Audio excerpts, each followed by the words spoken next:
Good afternoon. Welcome back. Thank you for your patience this afternoon. We're going to get going. State, call your first witness. State calls Agent Kolos to the stand.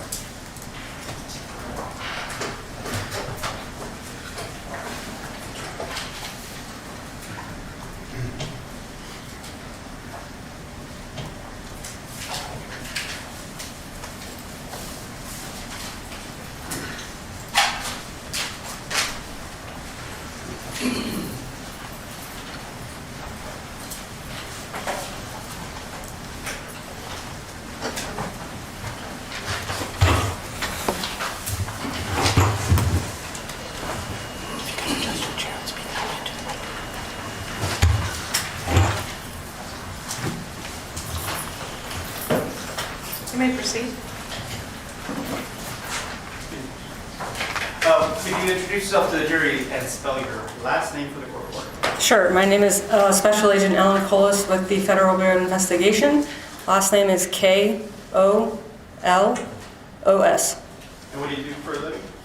I am a Special Agent with the FBI. I'm currently assigned to the Miami Division, and I investigate criminal matters relating to cybercrime, crimes against children, and healthcare fraud. And as a agent or special agent with the FBI, sometimes you have to do duties of collecting DNA samples or swabs from individuals? Correct. I'm a member of the evidence response team, and as part of being in that team, you're trained on how to handle evidence, and part of that is DNA collection and handling. So yes, we are trained. I am trained. And so that evidence response team, is that ERT for short? Yes. And so in this case in particular, on or about September 10th of 2021, did you collect a DNA sample from an individual named Jeremy Jarvis? Yes, I did. And could you explain to the jury how you did that? Sure. Jeremy met me at the Miami field office, and we took a DNA swab. You wear gloves. There's two Q-tip-like swabs that you do in each side of the mouth. You package that in the packaging that the DNA comes in. You tape it with evidence, and then myself submitted it to the evidence control room in the Miami office. And then after that, I submit a lead to the FBI laboratory in Quantico, and the DNA gets shipped to the lab. And then an analyst at the lab in Quantico, is that who analyzes it later? Correct. In the field, we only deal with collection. We don't do any forensic analysis or any DNA analysis in the field. That's all in the lab in Quantico. And after that, did you have any other contact with this case? The only other contact is I was in charge of returning the remains to the family in Miami. Absolutely. No question. It should be excused. Yes, Your Honor. Thank you. Thank you for having me step down. All right, next witness. They will call Special Agent Kolos to the stand.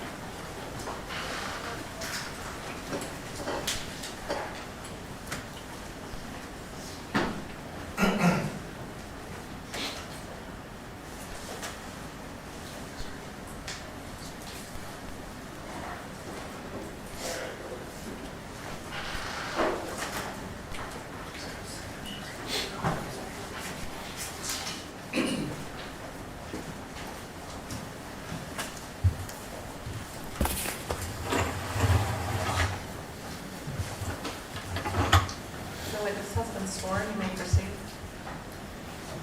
Could you introduce yourself to the jury and spell your last name for the court reporter? Sure, my name is Special Agent Christine Coble. The last name is spelled C-O-B as in boy, L-E. And what do you do for the I'm a Special Agent for the FBI. And at the time in 2021, in August, where were you stationed at? Denver, Colorado.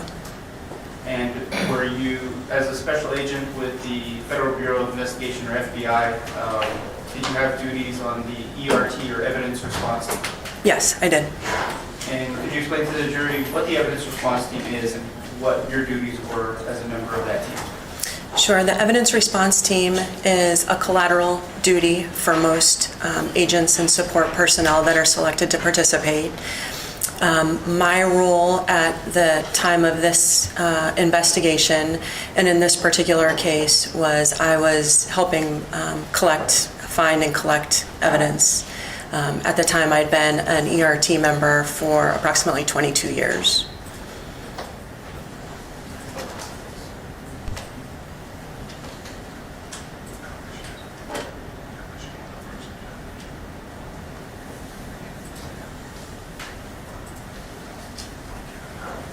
Your Honor, may I approach Yes. with defense?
May I approach it?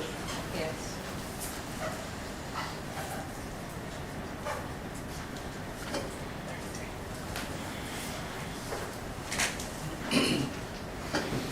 And as a member of the ERT team,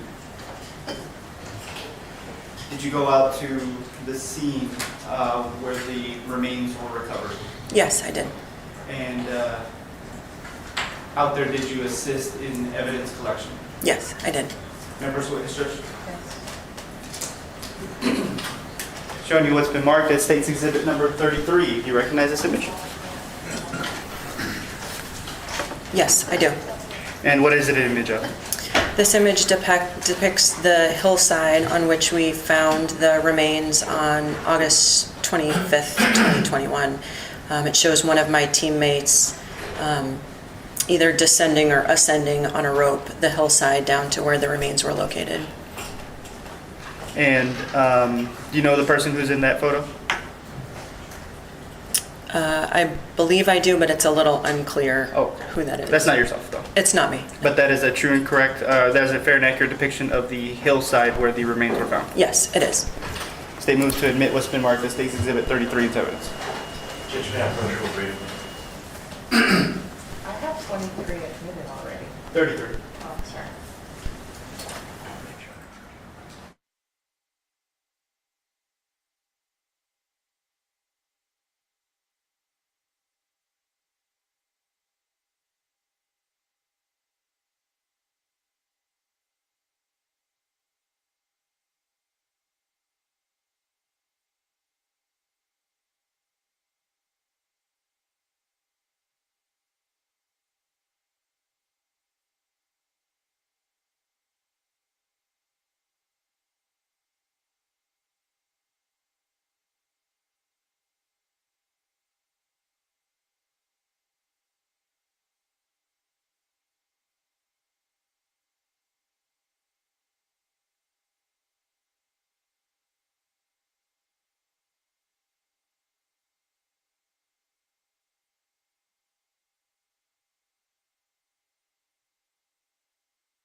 No further objection, Your Honor. Right.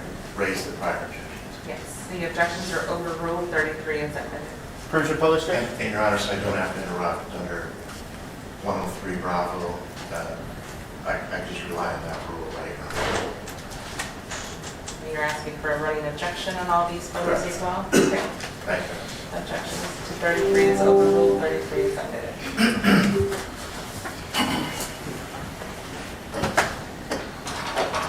So is this the area?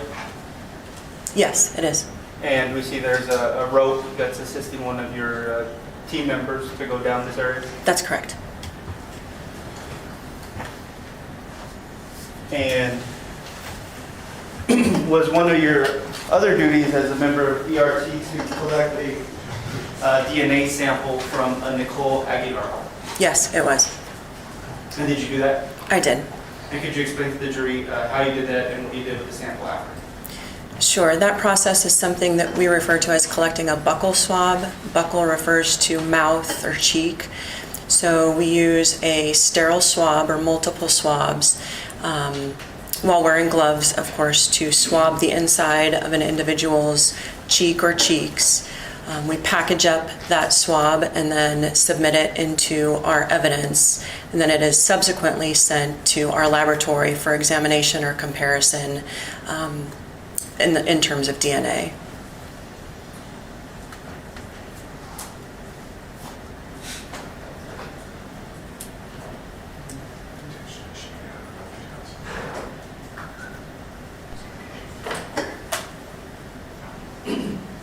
And while you were at the scene as a member of ERT, did you assist members out there in locating evidence, including bones?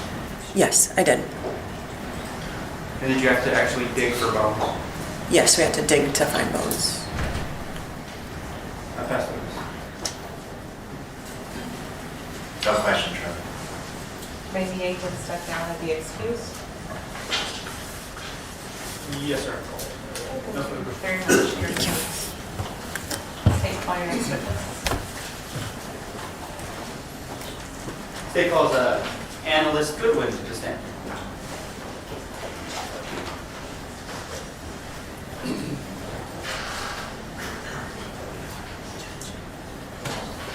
And permission to approach the... Permission to approach the... Yes.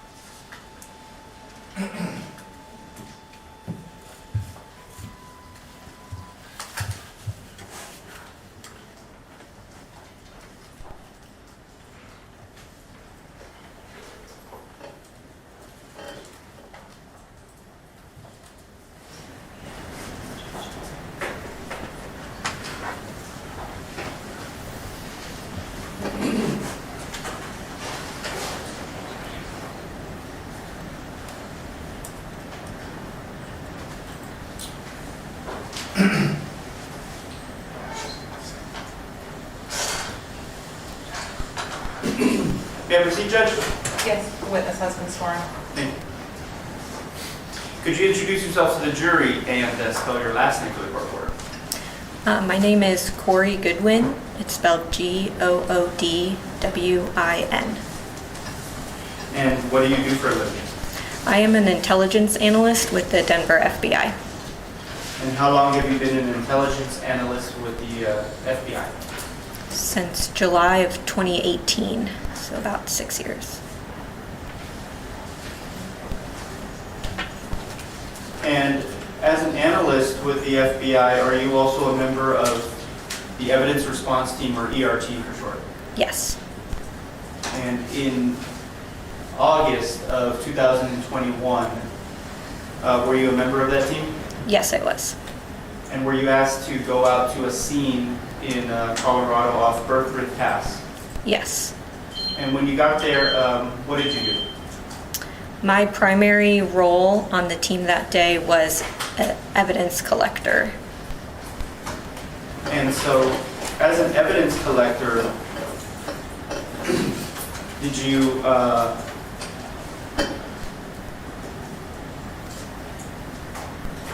I guess, could you explain to the jury how someone becomes a member of ERT and what type of training they go through?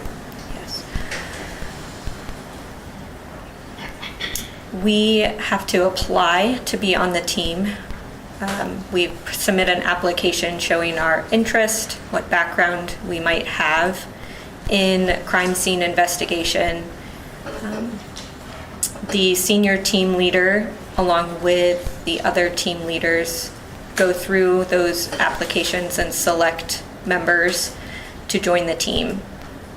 As members of the team, we are responsible for documenting evidence, collecting evidence, documenting crime scenes, and performing basic forensic examinations. And at this scene in August of 2021, did you come across human remains? Yes. In what condition were the remains? The remains were mostly skeletalized at this time. And as a member of ERT, was it your duty to assist other agents and analysts at the scene in collecting the bones of those remains? Yes. Did you also observe water jugs at the scene? Yes. Do you recall about how many? There were 3 on the scene.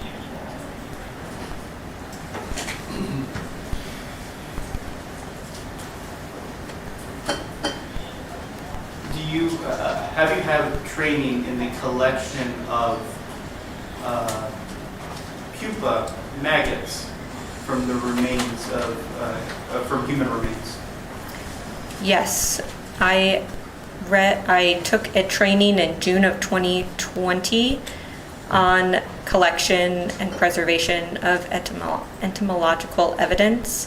In addition, I attended a human remains recovery training in June of 2021, where we learned additional guidelines for preserving and collecting entomological evidence, as well as the opportunity to practice collecting said evidence. Was entomological evidence collected in this case on these remains?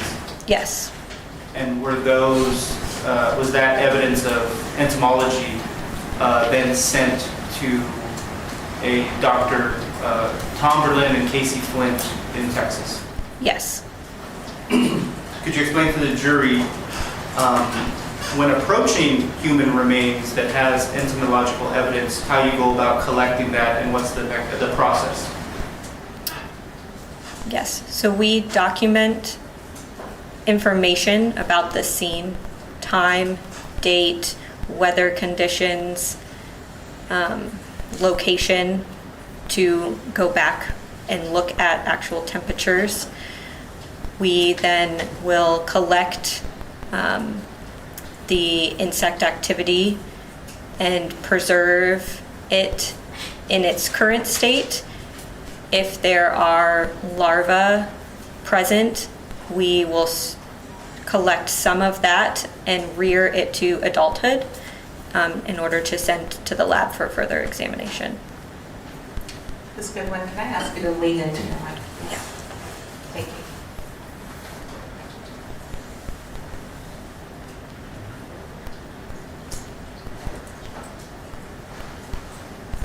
Can I push it? Yes.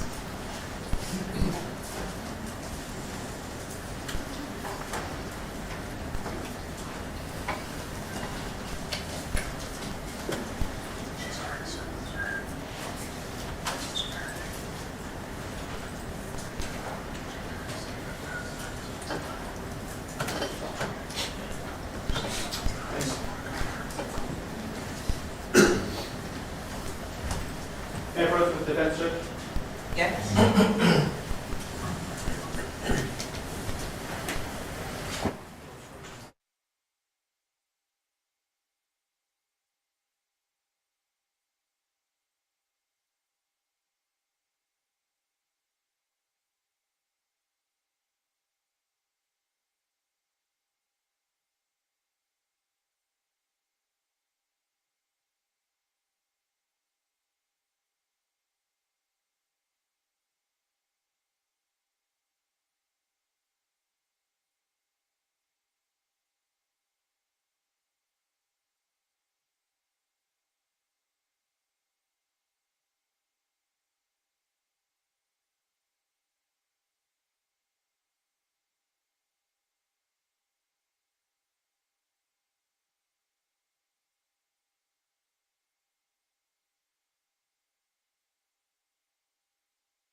My first witness, Judge? Yes, I believe you marked 34 and 35, correct? That's correct, Judge. Okay. Go ahead. Showing you what's been marked as State's Exhibit 34 and 35. Do you recognize these? Yes, What are they? they are images from the crime scene, or from the human remains recovery scene. And are they fair and accurate depiction of a portion of the crime scene as you observed it in August of 2021 off North Birchwood Pass in Colorado? Yes, Do these images show the water jugs in them? yes, it shows one of the water jugs. Does it also show the human remains in the photos? Yes, Your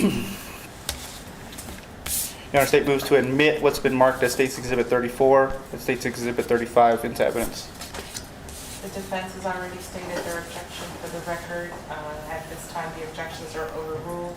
34 and 35 are admitted. I think we have run objections, no, Your Honor. Yes, sir. And the State will inform the court that the images are graphic in nature and will ask the court for permission to publish them to the jury. Yes, you can publish them, jurors. Please know that the state will publish some graphic images.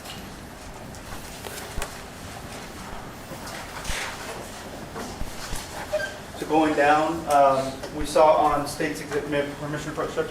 Yes. What's already been admitted is State's Exhibit 33. Was it a pretty steep area? yes, And yes, so to get down there, we see, it looks like one of your colleagues going down yes, with a rope. yes. We attached some ropes to assist in providing us stability to get down to the scene. And at this point, I'm going to show State's Exhibit 34. When you got down to the remains, State's Exhibit 34, what did you see?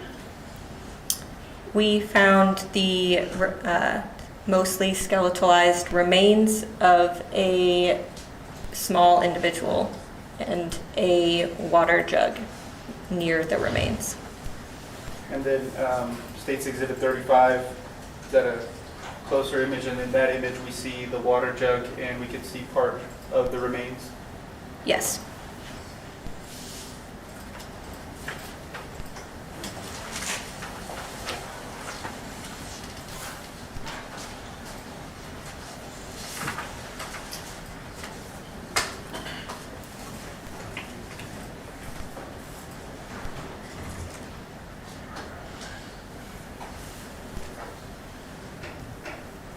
And, well, to explain to the jury, were the collection of the bugs, the entomological evidence, was that collected on the remains or under the remains? How does that done? they were collected under the remains. Once the remains were removed, we were able to see some larvae in the ground underneath, and we collected those. And did you assist in securing the remains back up to the vehicles?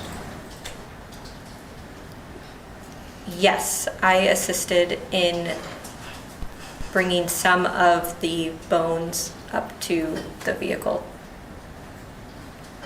That's what Mr. No question. You should be excused. Yes, sir. Thank you, Ms. Goodwin. You are excused. Call your next witness. State calls Agent Varela for this time, Judge.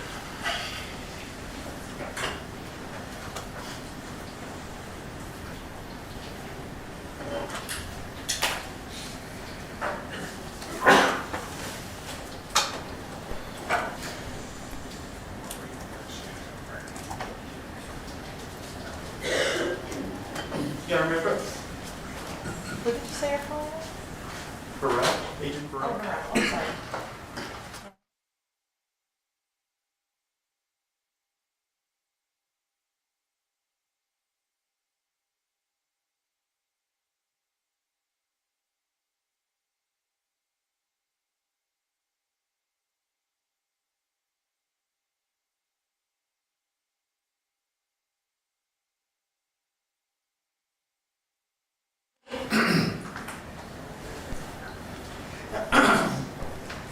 Could you introduce yourself to the jury and spell your last name for the court order? Yes, I'm Supervisory Special Agent Kristen Verrill, V as in Victor, A-R-E-L. And what do you do for the? I'm a Supervisory Special Agent with the FBI out of Washington, D.C. Back in August of 2021, where were you assigned? I was assigned to the Denver Division of the FBI. And while you were assigned to the Denver Division of the FBI, were you a member of the Evidence Response Team or ERT control? Yes, I was. And could you explain to the jury what your duties were as you were a member of the ERT team? Yes, so I assisted in all aspects of our evidence collection on a variety of cases, but my main specialties were on our forensic scan team and our forensic survey team, and so I operated the total station and the Faro scanner. And so what's a Faro scanner? So a Faro scanner is a terrestrial LiDAR system, and so it is a device that allows you to map out the scene in 3D space using a laser and a mirror that rotates and collects 360-degree views of the scene or whatever you're trying to map out. And this scanner, this Faro scanner, is that something that's used often in the investigation in FBI matters? Yes, so it is used by, I don't know how many of our teams out in the field have it, but it is very commonly used in scene reconstruction, crime scene reconstruction, whether it's accidents. It's also used in engineering situations, construction projects. There's a variety of different uses, but it is definitely, it's been used now for a number of years in the forensic scene. And could you explain to the jury the accuracy of a Faro scanner? So a Faro scanner, as I mentioned, it shoots out a laser that reflects off the mirror to collect a series of data points. And so within 10 meters of the device, it is accurate to plus or minus 1 millimeter. And was a Faro scanner used in August 25th of 2021 out North Berthoud Pass in Colorado at a scene of recovery for human remains? Yes, it was. And could you explain to the jury what the scene out there looked like and how you plotted points using that Faro scanner? Yes, so once I arrived on scene with the rest of the team, we arrived in, we were coming down the highway, down the pass, and there was a big pull-out space, like off the side of the road. So we parked our vehicles, got our equipment ready to go. Our senior team leader had indicated the area that we would be focusing on. And so we gathered our equipment, we went down the side of the mountain, and using a series of ropes to get down the side of the mountain and carry our equipment to position it. And so the device needs to be set on a tripod in order to balance it and level it in order for it to read properly. So we took it down and we started our focus right at the where we found the human remains. May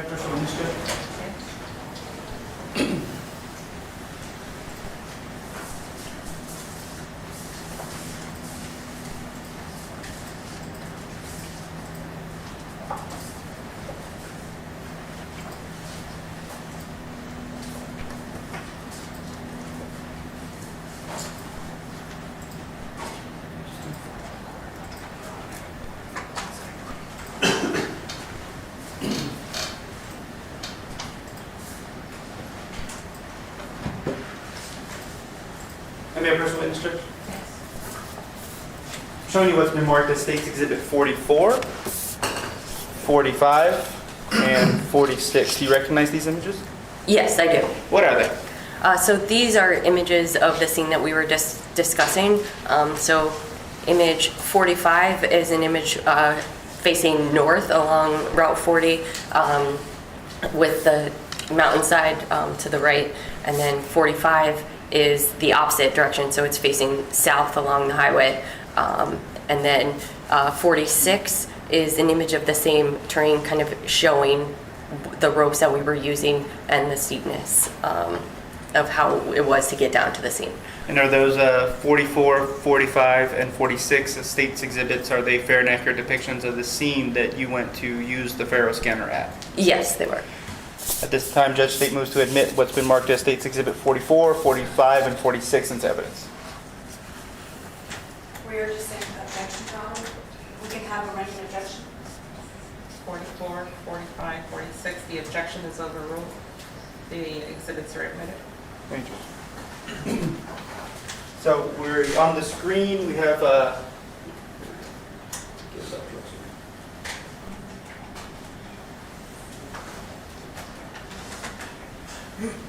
what do we see on the screen on States Exhibit 44? So, as I mentioned, 44, this is an image of Highway 40 is to the left, and this is facing north, and where those vehicles are parked, those are our equipment vehicles, and those are in that pullout that I described. And then to the right, you can see the side of the mountain where we found the human remains.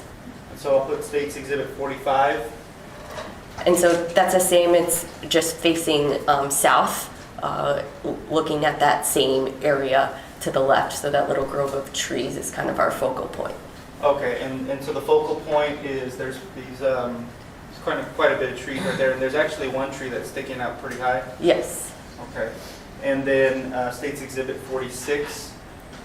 Yes, so that is another just a detailed image just to show the process by which we had to get down to the scene, but it is the same mountainside. This again is facing north along that the mountain, and that was the area where we entered the scene like from a distance to the side of it. It wasn't right above where we found the human remains. We had to go down and then along a little path that we had created. And then as you're using this scanner, are you plotting different points of this general area? Yes. And could you explain to the jury how you plot a point and what the scanner does in plotting of that point? Yes, so in order to get a complete picture and an accurate representation of that scene frozen in time, the device is a point of sight device. So that being when the laser gets reflected, it goes out and it touches a point. It cannot see it through a rock or a tree. It cannot see around it. And so it then shoots that information back to the device where it collects and measures that distance. And so it measures the distance on a horizontal axis, a vertical axis, as well as the angle. So you have the X, Y, and Z all accounted for. And so we try to position the device at various different locations in order to get a thorough depiction of the scene. And so one of the things to note when we do these scans as well is that it is unable to see immediately below the device. So if we move it just a little bit in another direction, then we can then collect data on that area below to make sure we get full coverage. And how long were you stationed in the Denver area for the FBI? I worked out of the Denver office from February of 2013 to August of 2022. How many of those years were you a member of ERT? All but one, I think. I think I got it. Quite a bit of experience on ERT. Yes. And in your experience, have there been other occasions that you had to go through this type of terrain? Yes, we have done numerous searches in the mountains. Okay. And so, going back to, well, I'll show you State's Exhibit. May I approach, Judge? Okay. So you've had experience going up and down mountains in this type of terrain before yourself? Yes.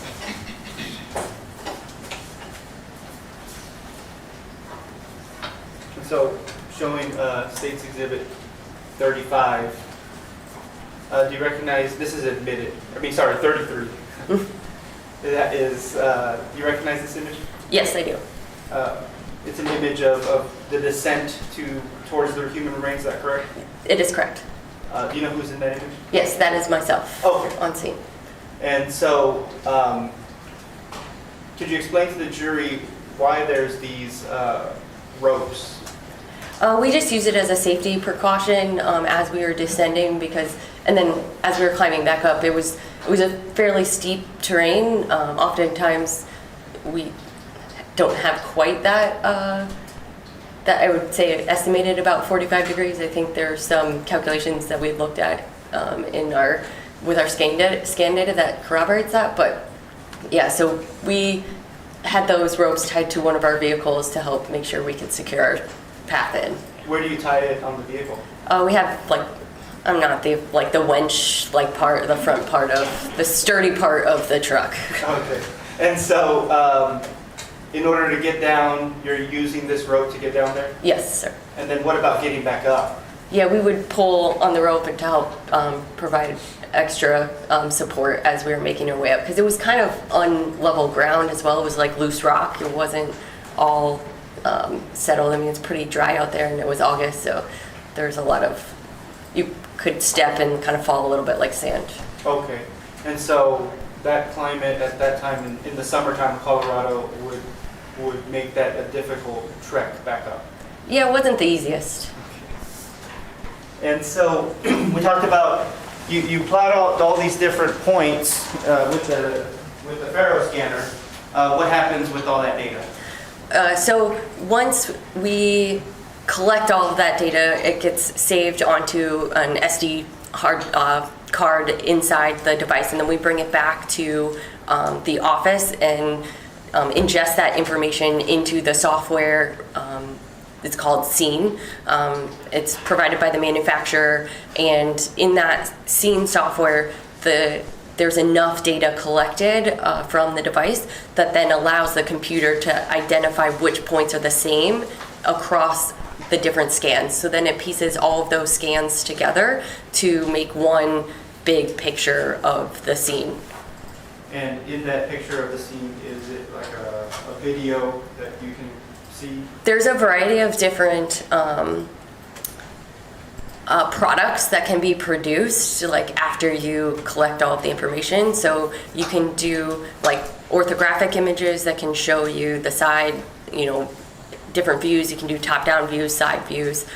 There's also fly-throughs, so when you put it together, you can create and direct it to go to focus on different areas and where you want to go inside the scene. You can also do panoramic views because in addition to collecting the points, there are certain settings on there that allows it to actually take photos after. So it'll go through one rotation and collect the data points, and then it'll go through a second rotation where it actually takes photos of the scene as well and splices them together in a panoramic view that allows you to see it then in colorized form. And what you testified earlier was about the accuracy of it being at what level? It's within 10 meters of the device, it's accurate to plus or minus 1 millimeter. And who's Agent de France? Charles DeFrance is our senior team leader for our evidence response team. And as a senior team leader, was he the person that compiled this data and created the scene to go and orthographic image fly-through? Yes, I had started the process, but then he refined it and made sure that it was all pieced together properly. Pass the witness, Judge. We have no questions.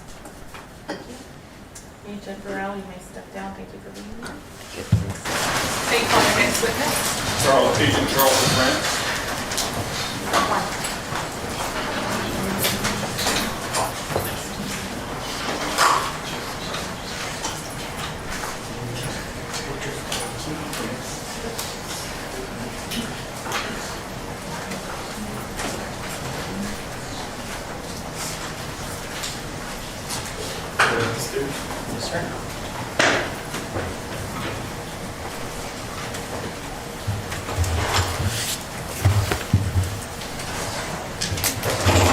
The witness has been sworn. You may proceed.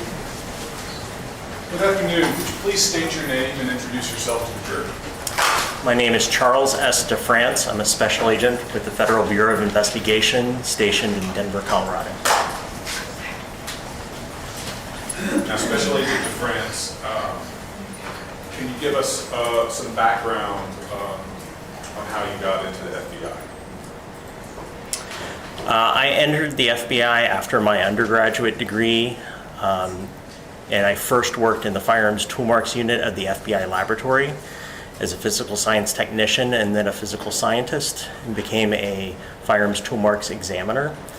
And then after 4 years in that position, I had an opportunity to go to the FBI the FBI Academy and become a special agent.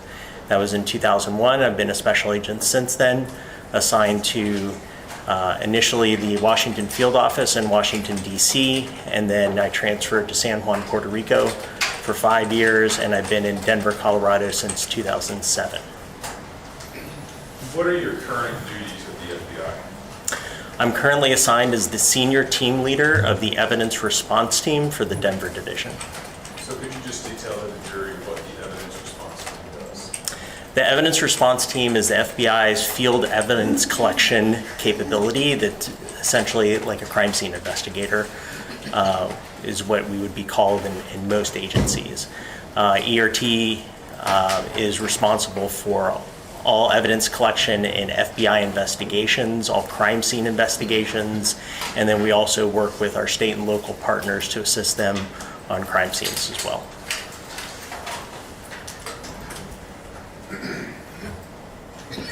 Now, on August 25th of the year 2021, did you travel with your team to the location of the body? Yes, I did. Now, who drove to this location?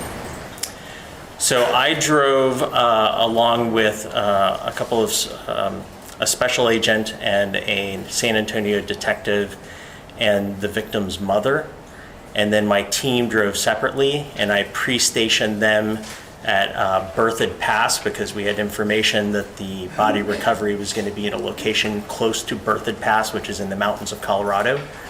So I pre-staged them there, and then I drove with the victim and those two other law enforcement investigators to try to locate the site of the body recovery. So, what road travels over this pass? US Route 40 travels over Berthoud Pass, so we were approaching Berthoud Pass from the south, and we crossed Berthoud Pass, and we're going down in the northbound lanes down the other side, the north side of Berthoud Pass. So how long did it take you to find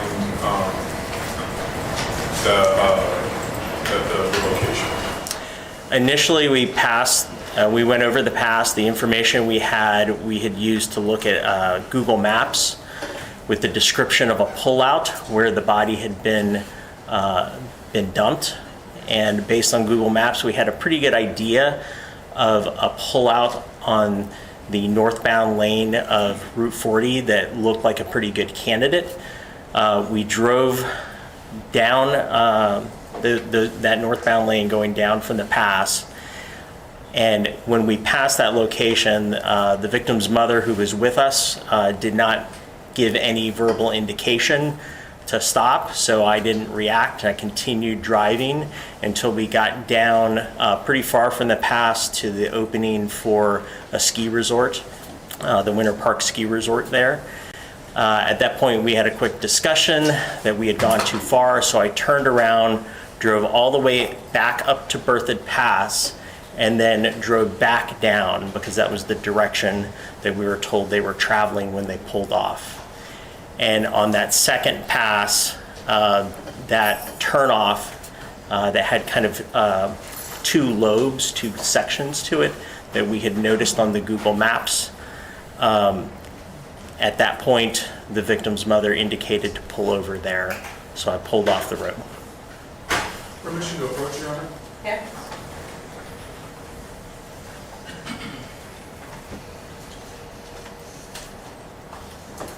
Legions of France, I'm going to show you what's previously been identified and admitted into evidence as State's Exhibit.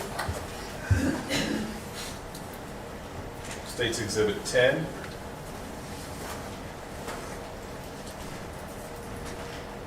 You recognize this? Yes, that is the pull-off from the northbound lane of Route 40 that I was describing. Now, once you get there, what do you do next? So as soon as I stop the vehicle, I turn it off, I open the door, and I can immediately smell the odor of decomposition. So based on the information that we already had, the victim's mother indicating it was this pullout and that odor, I felt pretty good that we were in the right area. But I wanted to do a quick inspection to see if I could locate the remains before I brought down the full team that we had pre-stage up at Berthoud Pass.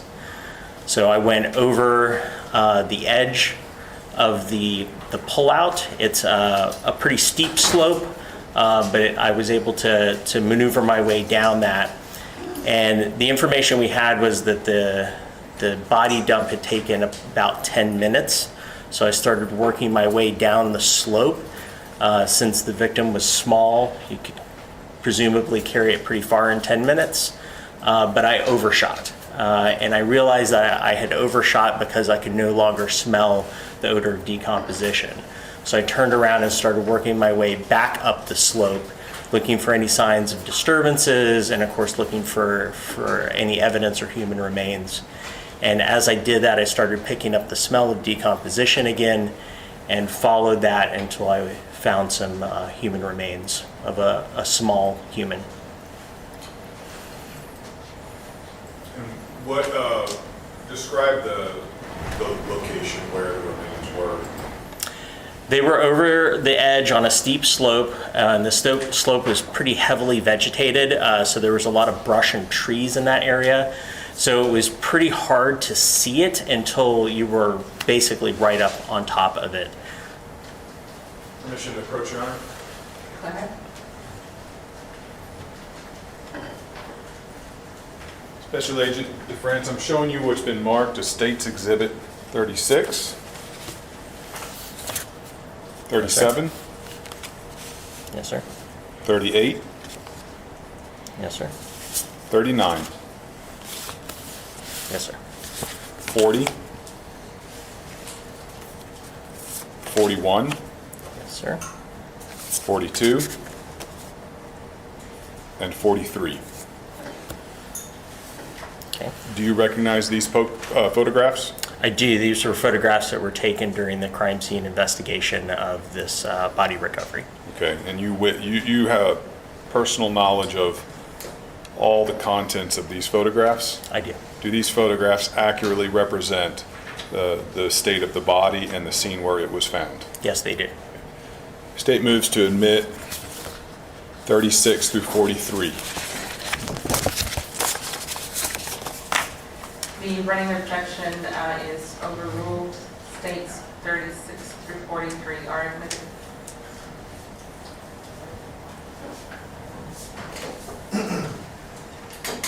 Judge Lim, first, just 1 second.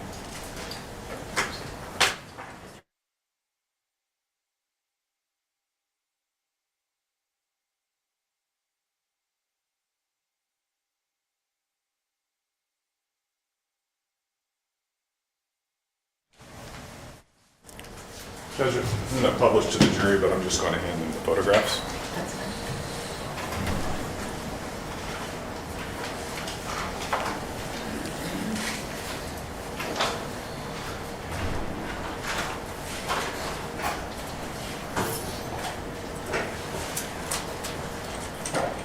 So,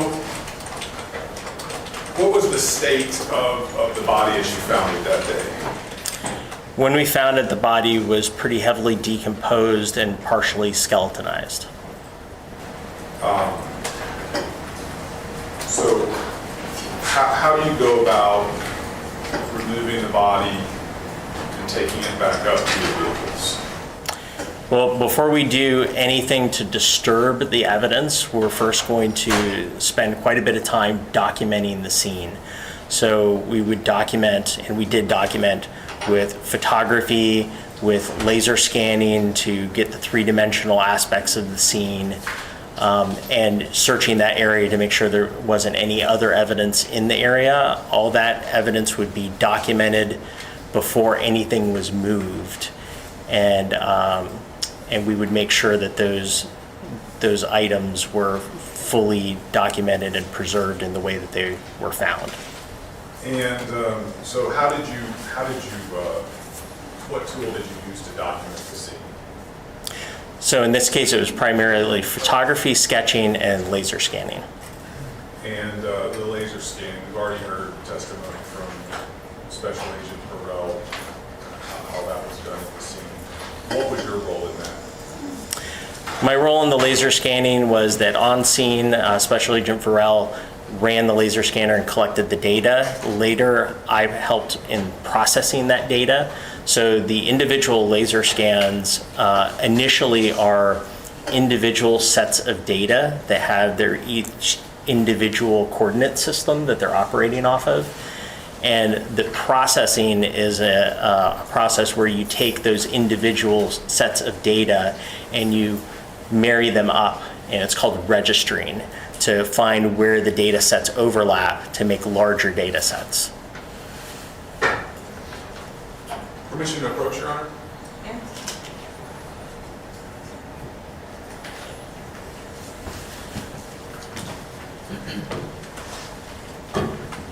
Showing you what's been marked as State's Exhibit 44. What do we have here? We already have the 44. I thought it just went up to 43. No, Oscar introduced Oh. 44 through 46. Okay, let me. Next one is 47.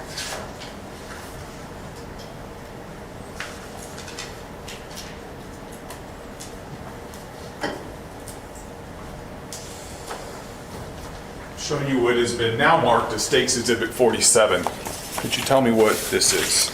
This is a SanDisk thumb drive. Okay, and what are the contents of that? I believe that this contains the products of the scan data. Okay, so if you were to open that up, what would you see? On there would be files that are images, which we call orthographic images, which are images taken from the scan data. There's a product called the Scene to Go, which is an interactive product where you can look at a scene initially from above and see kind of a plan view, an aerial view of that scene with icons that indicate where scans were taken, and you can move around that scene by clicking onto those scan locations.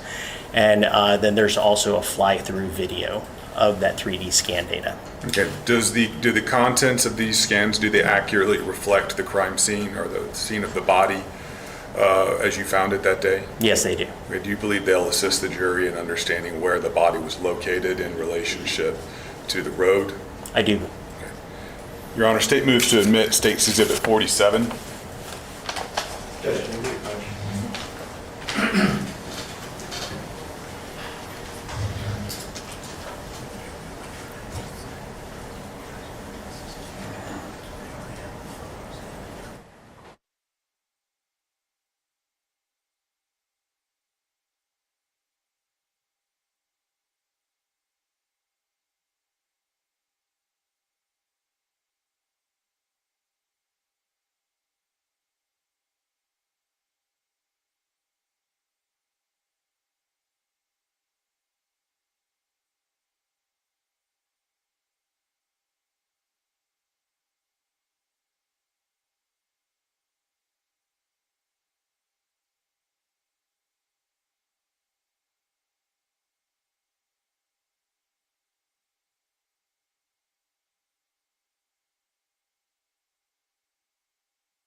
Here, Agent Friends, could you step down and show the jury the scene to go? You don't have to do all of it, just show them. Computer? Oh, the mouse is right there. Mr. Maury, you can Oh, move back and Agent, if you don't mind, as you're clicking on there, walk the jury through what you're clicking on. Yeah. I'm sorry, I clicked on a file that starts this scene-to-go application. So that's what's coming up on the screen right now. So I will allow. So we're now in the scene-to-go application, and so I'm going to click on this, which opens up this specific case that we're talking about here with the body recovery.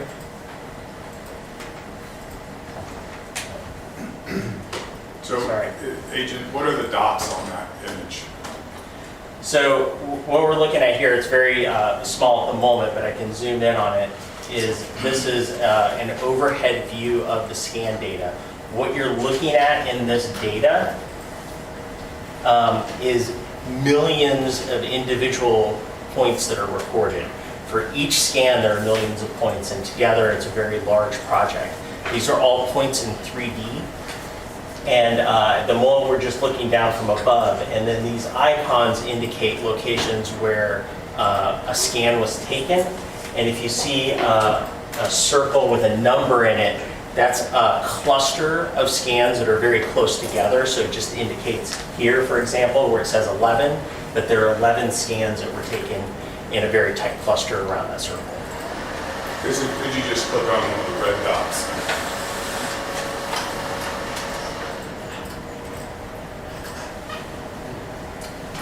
So by clicking on the dot, it gives you some other options to view the data. So if we click on this one, we're now in a view where you have the scan data, but in addition to taking the scans, it also takes a 360-degree spherical image. So it's like you're standing in the location where that scan was taken, and you can look in different directions. So you can actually click and drag this. So this is up at the edge of the turnoff. Those are some of our trucks there. This is Route 40. And the location of the body recovery was roughly down in here. And I'm saying that because I see this cluster of scans, and we took most of the scans around where the body recovery was, because that was obviously the most important part of the scene. And then there was a fly-through image, I believe, when you initially opened that up. Can you click on that?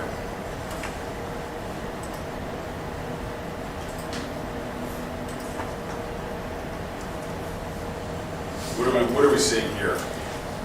So this is a fly-through video. So this is taking that three-dimensional data, and we can actually move through it and then record it like a video, as if you were traveling through it in 3D. So should I go ahead and click to Yes. play it? Okay. So this will bring up a video.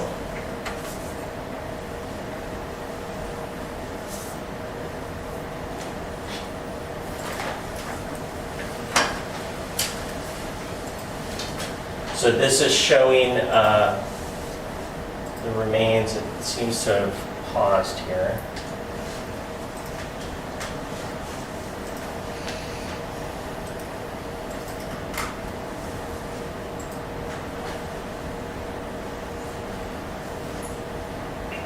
So this is the little title screen.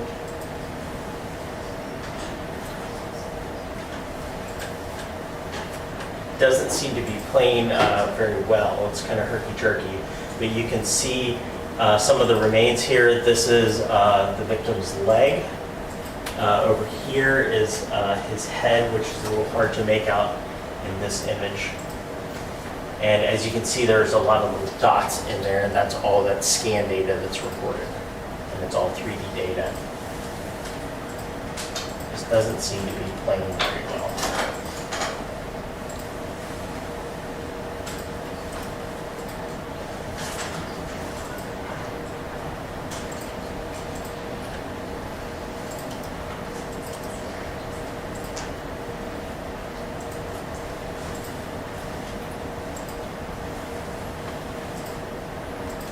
Seems to be going a little bit smoother. Where we're coming in, you can see the trees that are around and above the victim's remains. Again, it's a little hard to tell, and even from the photos that you saw, really blended into the terrain. Now, there's some portions of the image that are, I guess, sort of gray spots. Can you explain why that is? Yeah, those missing parts of the image are just areas that are essentially shadows where the scanner couldn't see. It's a line of sight instrument, so if it can't see it directly, it's not going to have any data for that. So if there's, for example, a tree that's in the way, what's behind that tree is going to be a void. So it seems to be having problems again.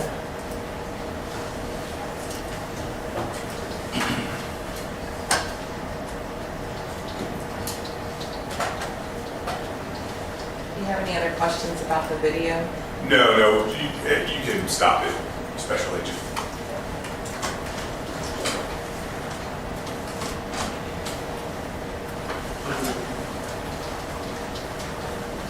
Go ahead and take a seat. I'm sorry, there's also a diagram there. Could you show the jury the diagram? So these diagrams are what we call orthographic images. So they're taking, again, that scan data and just kind of taking like a snapshot from that scan data. So this is the first one here.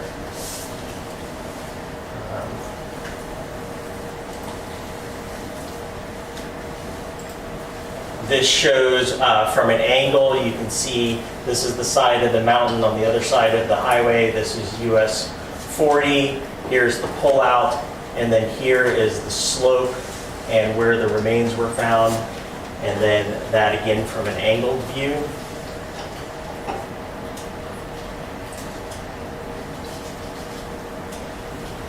This is a close-up view of that. Again, the easiest thing to make out here is the leg. And this is the tree. His head was right near the trunk of that tree. And this is a water bottle that was, a very large water bottle that was recovered near the body. And you can see where that dump site is, again, relative to the road, and this is the edge of the turnoff. And then this is a side view, so taking like a cross-sectional view through that three-dimensional scan data, so you can see the edge of the roadway, or of the turnoff here, and this is the location of the remains. So measuring from the scan data, we know that he was about 44 feet down the slope, which is a vertical drop of about 25 feet and about 36 feet out from the edge of the slope.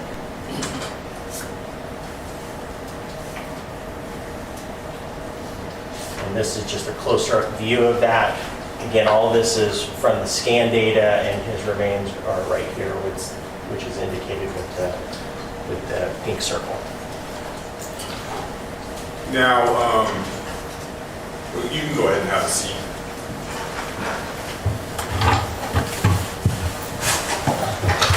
If you were to look over the edge from the cutout, would you be able to view where the body was?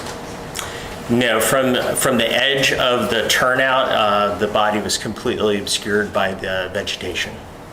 Now, what do you do once you've documented, you've done the photographs, you've done the survey, what do you do to remove the body? So we reached out to the Grand County Coroner's Office. We have to work with the Coroner's Office to move human remains.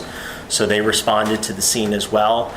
And we showed them where the remains were located. It was in a very difficult to reach area. It was pretty steep.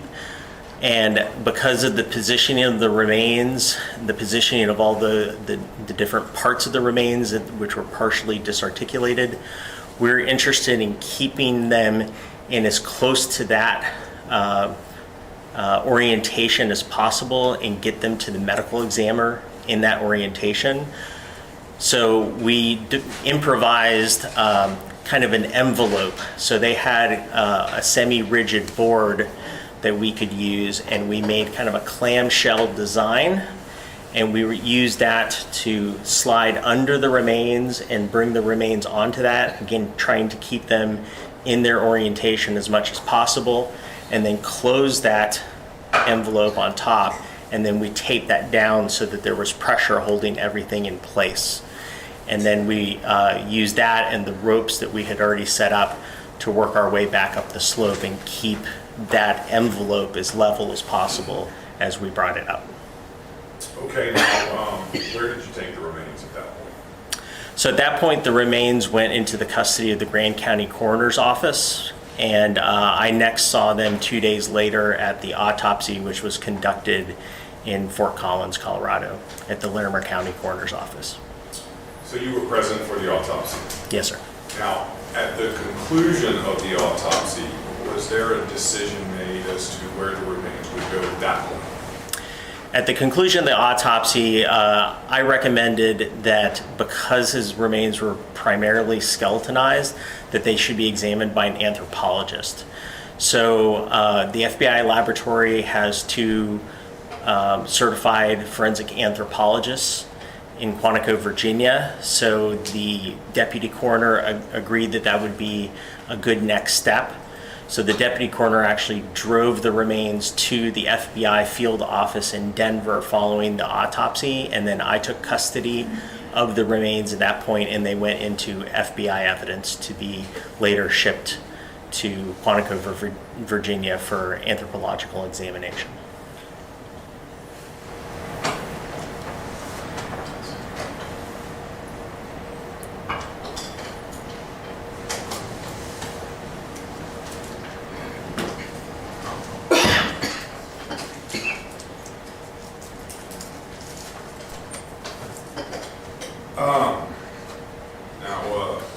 One of the other witnesses testified that some fly larvae were collected at the scene. What did you do with, did you do anything with the larvae? Yes, there were 2 sets of larvae that were collected. One set was killed on scene to stop any development, and then a second set was collected alive. So all of that evidence went back to the FBI field office in Denver, but the live specimens we kept down in the ERT space. They were provided with a food source, and they were allowed to mature and pupate and emerge as adult flies, so that we could send those adult flies to the entomologist for their examination. And after that had happened, those adult flies were euthanized by placing them into a freezer, and they were sent along with the preserved larvae, the maggots, to the entomologist for examination at Texas A&M University.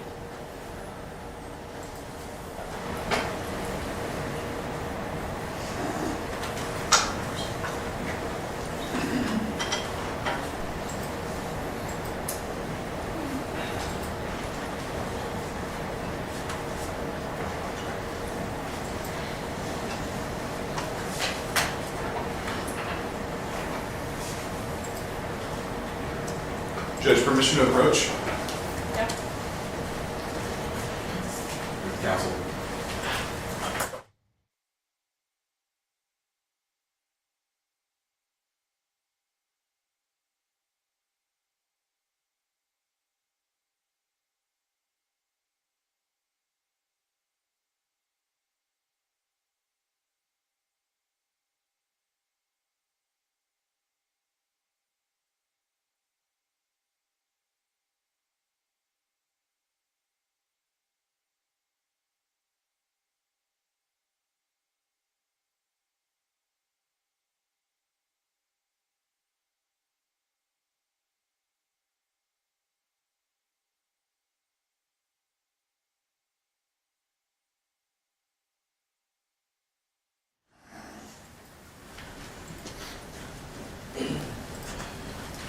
Showing you what's been marked as State's Exhibit 48.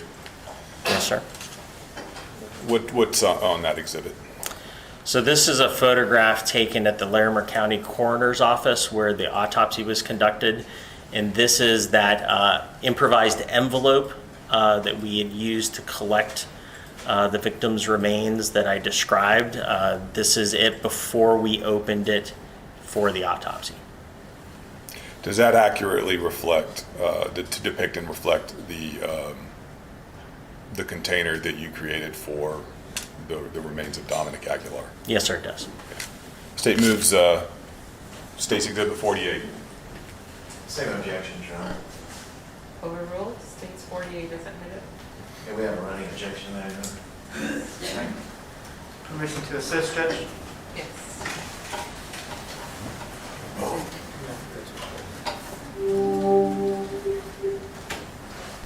If the jurors are finished with the photographs, please put them down, back with the admitted items. So what are we looking at here? As I was describing, this is the envelope that we created. So again, it's kind of a clamshell design with a semi-rigid board that we have folded over. And that's what we slid under the remains and put his remains on, and then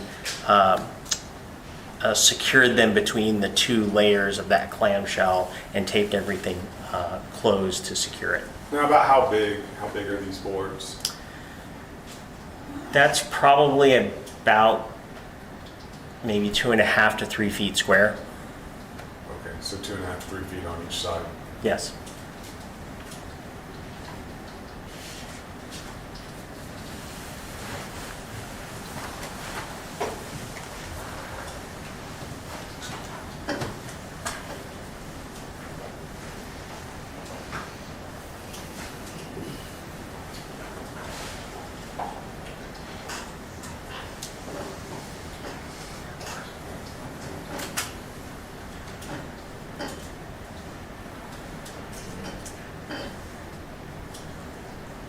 And you were present when the box was opened at the medical examiner's office? Yes, sir, I was. There were a good number of fly larvae or maggots on the corpse at that time. Yes, sir. During the collection, we did see maggots on and near the body, but when that envelope was opened up, there was a massive number of maggots that were present that had apparently been inside the remains and come out during transport and storage. And have you've done evidence recovery of human corpses in the past? Yes, sir. Is it common for fly larvae or maggots to colonize a human corpse? Yes, it is. Pass the witness, Your Honor. No questions, Your Honor. May he be excused? Yes, Thank Your you. Honor. Thank you, Agent DeFrance. Thank you, ma'am.